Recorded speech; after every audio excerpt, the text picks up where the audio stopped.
Dream house. We all dream of one day purchasing our forever dream house. But one man got more than he bargained for when he bought his. As he took a stroll on his new property, Christopher stumbled upon something that changed his life. Dumbfounded, he investigated the mysterious finding further. Little did he know, once he entered the eerie tunnel, there was no going back to his previous life. He continued on his investigation even after a realtor and a police officer advised him not to. As Christopher came to the end of his research with all the proof laid out in front of him, he knew he had to flee his house and never ever go back. But what did he find that was so frightful he had to give up his dream home? Woodland fields. Christopher Wanlis had bought the property not long ago. It stood on 16.5 hectares of woodland fields, and he was overjoyed by all the space he had to himself. Little did he know, he could have never expected to ultimately find a surprising portal in so much land. But as if fate wanted him to do so, he had. One day, Christopher decided to take a tour of his new dream home and the surrounding area. The seasons had been harsh, stripping away the bark and outer layer of trees, still rendering them all the more beautiful. Christopher took in his new scenery as bird songs came in lulls and bursts. The science of the woods and the singing working together in perfect harmony. Before he knew it, his feet begun to walk, body and mind both on autopilot. But then something caught his eye. Mysterious discovery. As Christopher was still coming out of the haze in which he was, he continued in the direction of the mysterious thing that he'd seen. It was dark and somewhat small, but still, it looked as if it was hiding.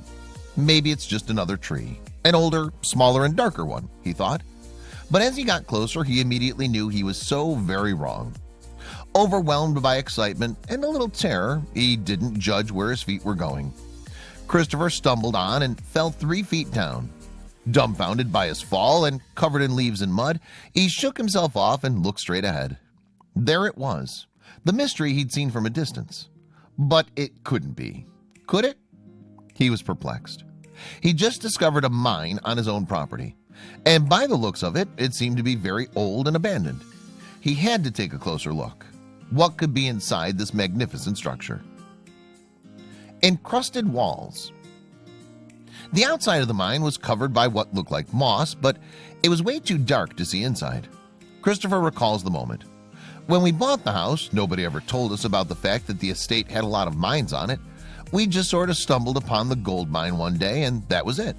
When I first saw it, I was so excited that I almost fell over myself. The only thing that I could think about was Indiana Jones and Underground Railroads. Excited for his adventure to begin, he rushes back to his house and gathers a flashlight so he could see everything that the mystery would uncover. Little did he know, this was going to be the worst decision of his life.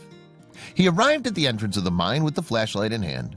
Holding his breath, he takes one step into the mine and is welcomed by sparkly pieces encrusted in the walls. What had he just found? Echo. The old walls were damp and seemed to be about to crumble down on top of him. His footsteps echoed, and he couldn't help thinking about the tons of soil pressing down above him. He brought a flashlight and 3 spare batteries just in case. He wanted to be in there a long time. As he approached the walls more, he saw it but couldn't get his finger around what that unusual sparkle was within the stones. He recalls joking to himself, what if this was gold? But the thought immediately left his mind when he looked down and noticed something that could change his expedition too soon. Damp and cold. Whatever the temperature outside, it was rather damp and cold within the mine. He immediately noticed how his footprint had made a 4-inch indentation in the soil. Water was coming in from somewhere, as the puddles of water seemed to be flowing, no sign of stagnation yet. He released a sigh. He knew this was a good sign, as stagnation, pools of water in abandoned mines can release dangerous gases when disturbed. It's always better if the water's flowing so it won't turn vile. But as he looks ahead of him, with his flashlight pointing straight outward, he couldn't see the end of the tunnel. Something or someone was there. Noises started echoing through the tunnel as if it was behind him. Intrigued, he followed the noise. Little did he know what a mistake this truly was. No light. As he continued down the path, there was no light, no movement of air, no warmth. He held his flashlight out as if he was holding a sword and was ready to engage in battle. The noise screeched louder this time. sounds of machinery and old metal parts coming into play. But then he hears them. Who knows what he just walked into? Voices fill the mind's innard but are inaudible to Christopher. "Who's there?" he shouts, only to be responded by his own echo. Courage pulsated through his body. He had to find out who was there. Ventilation system. Water and dirt were all around him now. His boots sunk deeper in with every footstep. A yellow ventilation system had been installed but was falling at the seams. Chains were hanging low, not far apart from each other, rusting and molding at the same time. Christopher began feeling strange. There was a weird vibe in the mine. Something was pulling him back as if he was not invited to wander in there. The ambient temperature also seemed to suddenly drop all around me at this point, and I felt an even stronger negative presence ahead in the tunnel, recalls Christopher. He follows the path of water. It must be coming from somewhere, and that's where he'll discover who the voices belong to. Could it possibly be that someone was living in there? Swung. Christopher was almost 150 foot inside the tunnel. He turned around and was welcomed with the light coming from the entrance. But as he turned around, he could not seem to fathom what he was seeing. He stayed still for about 2 seconds until his body reacted. He jumped, not expecting his nails to scrape the walls, his claustrophobia folding him in like the lid of a box. One of the chains had begun to swing, and not just lightly, no, with strength. Someone was watching him. His heart thudded inside his chest as he sprinted to the entrance. He had to get out of there. He had to call someone. But who? Call one. Desperate and sweaty, he ran to his home. Christopher quickly picked up his phone and called his real estate agent. When we went to ask about the place, we were finally told that the estate had actually been home to quite a lot of mining sites. A lot of mining was done in these hills at the turn of the century, and there are a lot of little mines that are scattered across the hills, said Christopher. He then continued to tell them what he'd found on the walls, the sparkly substance that seemed to give light to the small and deep tunnel. An agent told him someone was on their way to view the mysterious mine. As Christopher ended the call, he felt relief. From his toes up to his ears, his muscles started to relax, but suddenly his whole body tensed up again. "This cannot be happening," he shouts. Flickering lights. As Christopher stood in his kitchen where he hung up his call, the light started to flicker. He bundled his panic in his chest and breathed rapidly. The flickering of the lights gave him snapshots of his kitchen as a strobe light would. But then suddenly everything went dark. He fumbled over to where the switch was in his kitchen and began moving the switch up and down. Nothing. That's when he started noticing the chill. A cold breeze hit his face, wicking his nervous heat away faster than he could replace it. He immediately grabbed the flashlight he'd used in the mine, which thankfully was still in his pocket. He turned it on and pointed it in the direction of the thermostat. He could read that the temperature had fallen quite a bit, making his breath a fog cloud right in front of him. How strange, Christopher thought. But still determined to get his electricity back on, he went to a circuit breaker. Surely a fuse had blown, or something had happened. Faulty wiring. As he flashed the light in the direction of the breaker, everything seemed to be in order. Everything was where it was supposed to be, and the main fuse didn't look at all blown. As he continued to investigate within the box, trying different switches to see if it would miraculously turn on, Christopher let out an immense sigh when indeed it did. Faulty wiring, he thought to himself, but still couldn't shake the nervousness throughout his body. He went back upstairs to get a glass of water and calm his nerves. But as soon as he did, his doorbell rang. What could it be this time? Mr. Rudall. Mr. Rudall introduced himself to Christopher and began to explain how the real estate agency had contacted him because of what Christopher had found on his land. He was excited to see what he'd discovered and more so, intrigued to see what the substance on the walls was. Christopher led Rudall to the mine, advising him to watch his step as he toppled over when he first approached it.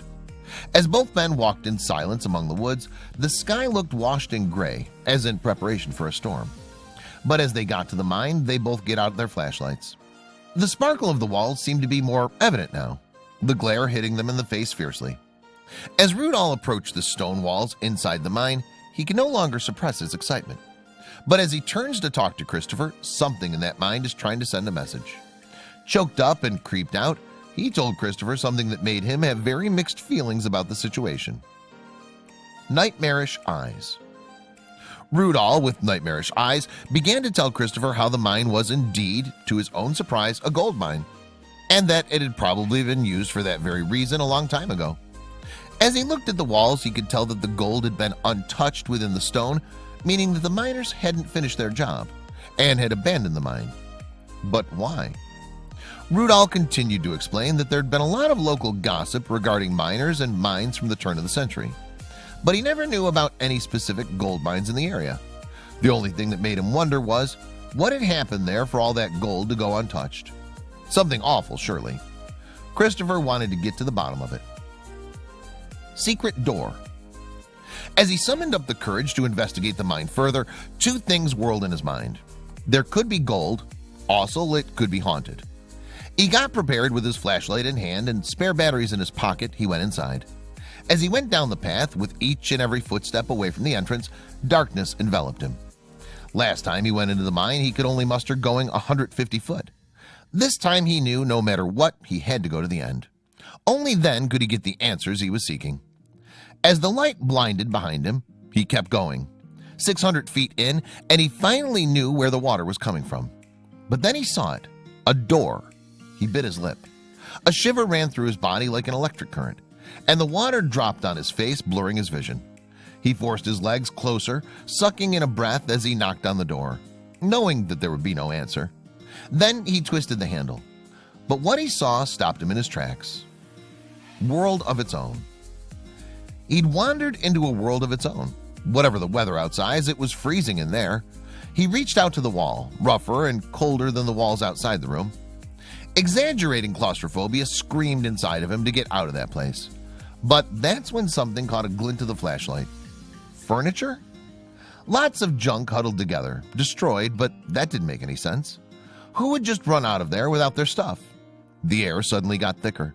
Christopher's chest felt immense pressure. Something freaky was going on in there, but he still didn't know what. Livable? Within the junk, he sees a bed spring. It was torn and rusty and answered Christopher's question. Someone had lived there, and from the looks of it was in a hurry to get away from that place. But from what? Christopher kept contemplating this idea when something else catches his eye. A mysterious brick hideaway. Who would need a hideaway within a door inside a mine? Someone trying to hide something valuable, of course. Intrigued, he goes up to the mysterious hole, but is disappointed when he finds it completely empty. As he's about to turn around and start his retreat, he sees something on the wall inside the brick hideout. Some sort of handwriting? Hideout.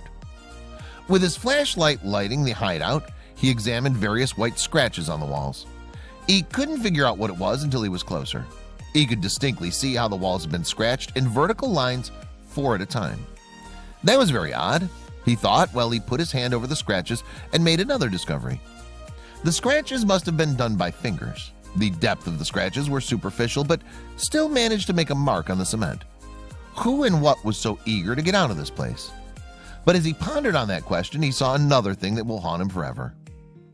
Scratches. On the opposite wall of the scratches, he'd found more, but this time there wasn't any lines, but a message on it. An unreadable message he had to document. He took out his camera and took a picture of it. Maybe later he'd put that picture on his computer and investigate further and decipher it. Startled, he heard a noise. The hairs on his body prickled forward and gave him goosebumps. Someone was there. He pointed his flashlight in the direction of the noise. Nothing. He turned around and continued to look at the wording on the wall, but in that instant he heard the sound of metal clashing together. A cold breeze closed over his shoulder like a whisper, and a sense of cold washed over him as if he had just passed through an icy shower, having every warm feeling and thought sucked out of him. At first, it appeared to come from behind him, then from the front. In only moments, the noise and cold were coming from every direction, getting closer, louder, more frantic. He ran. Run. Shivers went down his spine, and he felt the blood chill in his veins as he sprinted. He couldn't shake the feeling something wasn't right. His mind told him not to move, but his body dragged him to the light of the entrance like a moth to a flame. When he finally got out, he clutched his chest and fell to the ground. He should have known everything was so right it was wrong. Really wrong. A gold mine? That would have been too good to be true. As he got up in a frenzy, he collected himself and continued to run through the woods to his house. The stillness of the air seemed to suck even the sound of his footfalls.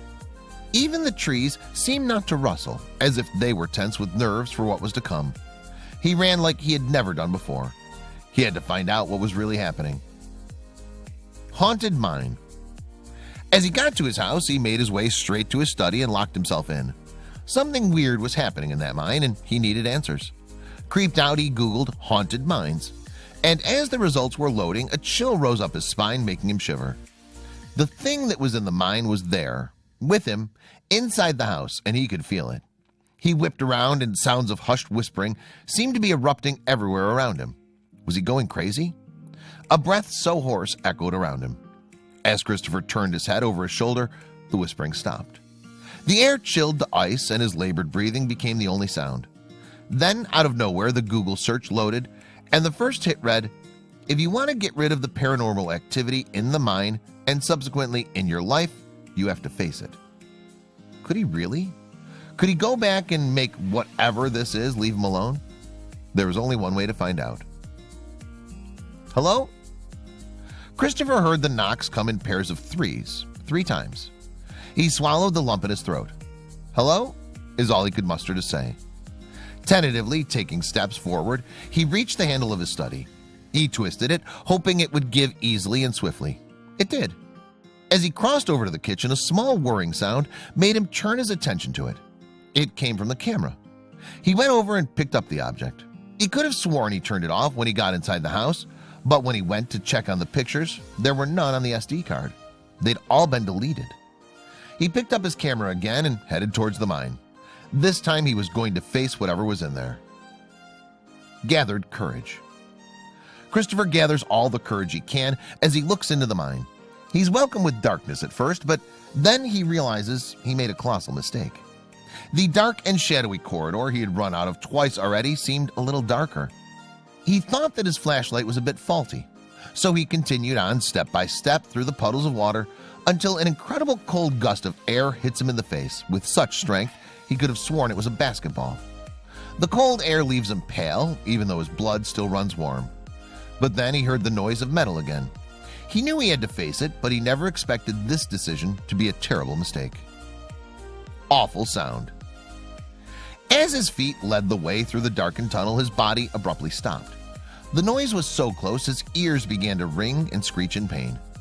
The metal noise had turned into a hurricane of metals all clunking together, creating an awful sound.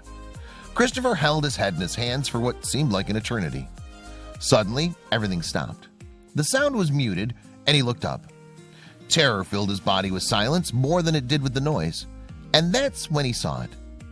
Little clearer. The chains that hung from the rock ceiling of the tunnel started swinging rhythmically as if they were dancing. Hypnotized by what he was witnessing, he couldn't even begin to process the noise of swooshing water. As his eyes focused a little clearer, he saw it, a cascade of water coming towards him like a tsunami. I must be going crazy, Christopher thought, as the brittle silence of before was inundated with the sound of moving water. His head's pounding, every cell in his body is screaming for oxygen as he gathers himself and runs towards the light, the entrance. What could he do now? He couldn't face whatever was in there. Salvation. As Christopher ran out of the mine onto what he believed was salvation, he looked back. Perplexed, he didn't see any water of any kind, not even puddles in the entrance. He saw his frantic footsteps, but that was all. He began his journey back to his house. He knew then that he had to call someone who could help him with his paranormal activity, as he couldn't live like this. He walked through the utter blackness of the woods until he was close enough to see the lights on in his kitchen. Had he left them on? Maybe someone was there. Empty and alone. He opened the door, but his home felt so empty and alone. No one had been there. He must have left the lights on before. Shuffling through his kitchen, he can't get the thoughts of that day out of his head. Did everything really happen? He thought as he silently sat on his chair in his study and opened his computer up. Was he really going to do this? He'd never believed in ghosts or hauntings and paranormal activity, but everything that happened that day he just couldn't explain.